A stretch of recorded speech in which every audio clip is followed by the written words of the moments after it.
చాలామంది తెలంగాణ రాష్ట్ర ఏర్పాటును వ్యతిరేకించేవాళ్ళు, తెలంగాణ రాష్ట్ర పుట్టుకను భరించలేనటువంటి వాళ్ళు, తెలంగాణ రాష్ట్ర ప్రగతిని ఇష్టపడనటువంటి వాళ్ళు, తెలంగాణ రాష్ట్ర అస్తిత్వాన్ని జీర్ణించుకోలేనటువంటి వాళ్ళు, తెలంగాణ రాష్ట్ర పుట్టుకకు కారణమైనటువంటి పార్టీ, తెలంగాణ రాష్ట్ర అస్తిత్వానికి కారణమైనటువంటి పార్టీ ఉండొద్దని వాళ్ళు ఏదో కోరుకుంటున్నట్టున్నారు, భ్రమలలో ఉన్నారు. కానీ 24 సంవత్సరాలు ఇదంతా జరుగుతూనే ఉన్నది. వాళ్ళంతా ప్రతి ఒక్క సందర్భంలో ఎవరో ఒకరు ఈ రకమైనటువంటి ఆరోపణలు, అవాకులు చవాకులు పేలుతూనే ఉన్నారు, మాట్లాడుతూనే ఉన్నారు. కానీ 14 ఏళ్ళు పోరాటం చేసింది మా పార్టీ, తెలంగాణను తెచ్చింది మా పార్టీ.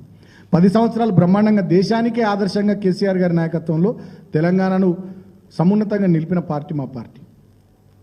అదేవిధంగా రాబోయే రోజుల్లో కూడా తెలంగాణ ప్రజల గొంతుకగా, తెలంగాణ రాష్ట్ర అస్తిత్వానికి ప్రతీకగా పెద్దలు జయశంకర్ సార్ చెప్పినట్టు ఎట్టికైనా మట్టికైనా మనోడు ఉండాలి, మన ఇంటోడు ఉండాలని ఏదైతే వారు చెప్పినారో దానికి అనుగుణంగా మన ఇంటి పార్టీగా, మన పార్టీగా, మన కుటుంబ పార్టీగా డెఫినెట్గా బీఆర్ఎస్ పార్టీ ఉంటుంది. ప్రధాన ప్రతిపక్షంగా మా పాత్ర ప్రజల పక్షాన గట్టిగా పోషిస్తాం. ఈ ప్రభుత్వాన్ని అడుగడుగున నిలదీస్తాం.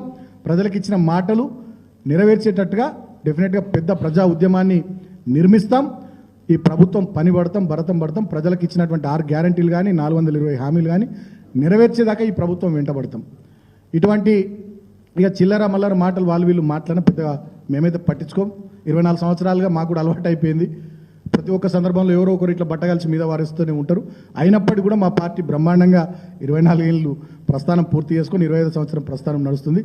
రాబోయే 100 సంవత్సరాలు కూడా బ్రహ్మాండంగా మా పార్టీ ఉంటుంది.